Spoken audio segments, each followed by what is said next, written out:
உறவுகளுக்கு வணக்கம். இந்த பாருங்க, 4 கண் இருக்கு. 4 கண் உள்ள நொங்கு இது ஒரு பெரிய அதிசயம் கிடையாது. ஆனால் சில மரங்களில் இந்த மாதிரி நம்மளுக்கு கிடைக்குது. அதே மரத்துலேயே மொத்த கண்ணும் இருக்கும், 2 கண் உள்ள நொங்கு இருக்கும், 3 இருக்கும், இது 4 இருக்குது. 4ங்கிறது ஆங்கிலத்தில் வந்து நம்ம அபரேஷன் அல்லது மியூட்டேஷன் சொல்லுவோம். 4ங்கிறது ஆர்டினரி கிடையாது. அது வந்து பார்த்தீங்கன்னா 3 இருக்கு இல்லையா, 3 கண். அந்த 3 கண்ணு தான் பொதுவாகவே வந்து பனையோட அந்த கேரக்டரிஸ்டிக், அந்த குணாதிசயம் வந்து 3 கண்ணு தான். 4 இருந்தாலோ 2 இருந்தாலோ 1 இருந்தாலோ அந்த 3 கண்ணுக்கு உண்டான இதை தவிர மற்ற எல்லாமே ஒச்சமாக இருக்கும்.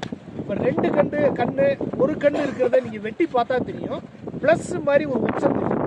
அப்போ 3ல் 2 முளைக்கலைன்னு அர்த்தம். அவ்வளோதான். அதனாலேயே நீங்கள் சொல்லலாம், விதைகளில் வந்து ஆண் விதை பெண் விதை அப்படி எதுவுமே கிடையாது. 3 வந்து காமன். 3ல் இருந்து எது எப்படி வருதோ ஆணாவும் மாறலாம் பெண்ணாவும் மாறலாம். 4ங்கிறதும் மியூட்டேஷன் அல்லது அபரேஷன் தான். ஒரே மரத்திலே 1 இருக்கும், 2 இருக்கும், 3 இருக்கும், 4 இருக்கும். ஒரு மரத்தில் எல்லாமே 4 கண்ணுங்கிறது ரொம்ப ரொம்ப ரேரு. அது வெரைட்டியே கிடையாது. நன்றி, வணக்கம்.